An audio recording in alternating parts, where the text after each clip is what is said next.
Jaz upam, da uspešen oče. Založnik zalaga knjige, v bistvu izbira zgodbe, jim da neko podporo v smislu, urednika in grafike in tako naprej, ter jih pošlje v svet. List obveznega branja Torit se nabira v moji omari oziroma na policah. Največkrat ne veš. V bistvu je tako, od 10 knjig je zelo verjetno, da bo ena popoln polom, 2 bosta uspešni, ena od teh 2 bo pa v bistvu zelo uspešna.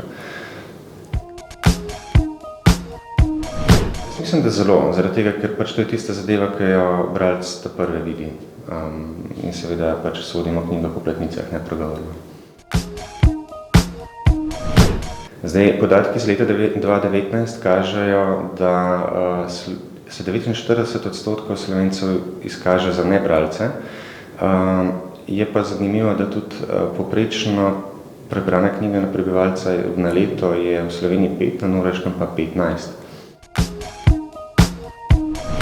V založbi Miš vsako leto pripravljamo Mladinski literarni festival, kjer nagovarjamo mlade bralce, da